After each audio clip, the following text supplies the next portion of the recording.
Okay, good morning. I wanted to go through the evolution wrap notes because I think I've talked about most of this stuff before, but I wanted to cover it again. And that way you can review for this week's quiz, which will be, it's going to be like 10 or 15 questions. I'm leaning toward 10. At the very beginning, there were two observations that were made that even by Darwin, and they've kind of shaped all of what our beliefs are according to natural selection. Members of a population often vary in their inherited traits, and we know this is true. You could have in some kind of plants, there are taller and shorter ones within that breed, darker or lighter flowers of a certain, maybe iris or lily, and then faster and slower members of a population. Maybe of gazelles or something that has to run and protect itself. All species produce more offspring than their environment can support, and many offspring do not survive. So think about, bugs are going to lay hundreds and hundreds of eggs. Fish release hundreds of eggs into the water, and then they're fertilized by the sperm in the water. So very few are going to survive. Turtles, the sea turtles are going to lay 40, 50, 60 eggs in a hole, and hopefully one turtle will survive to adulthood. So there's all kinds of offspring. They typically don't survive, and it's all going to be a big competition for resources because there's no way they could all be fed if they all survived. Okay, convergent versus divergent evolution. Where convergent, you've got species becoming more similar, and it's really due to their environment. So like Arctic animals, I've mentioned before, the Arctic animals have the white fur during the winter when the snow is deep, and they're not related, like an Arctic hare, an Arctic wolf, and Arctic fox, and the polar bear. They're not related, but they all have a similar trait to help them survive in their ecosystem.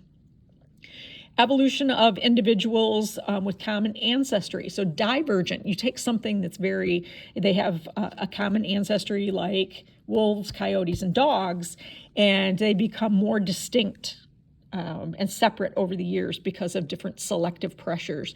So it could be their size, could be, the aggressiveness or the size. It could be because of food sources. Maybe one group might become more decomposers or scavengers, and another type befriends the humans. Some terminology: endemic, extant, and extinct. Endemic means it's an organism that's only found in one specific area or ecosystem. Panda bears, they're only found in China, in eucalyptus forests, I believe, or bamboo forests. So that would be the only place you would find them. If something's extant, that means it's still in existence.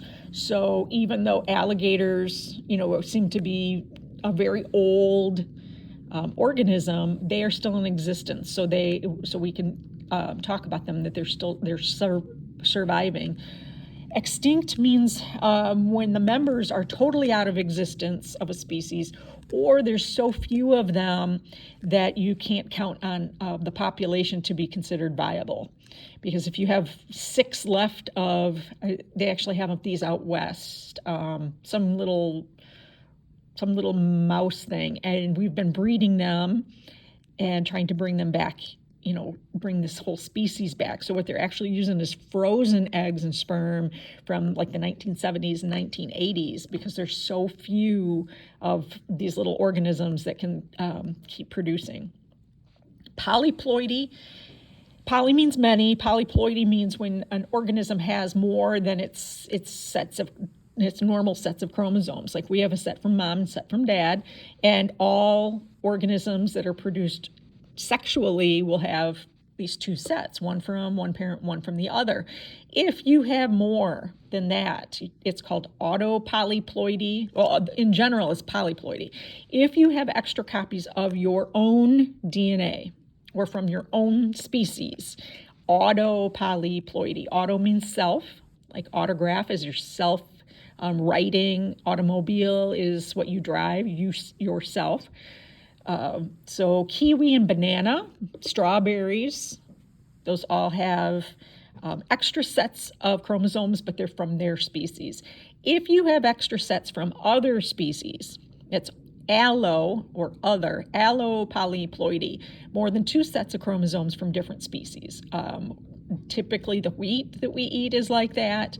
There's an African clawed frog that is a combination of 2 species.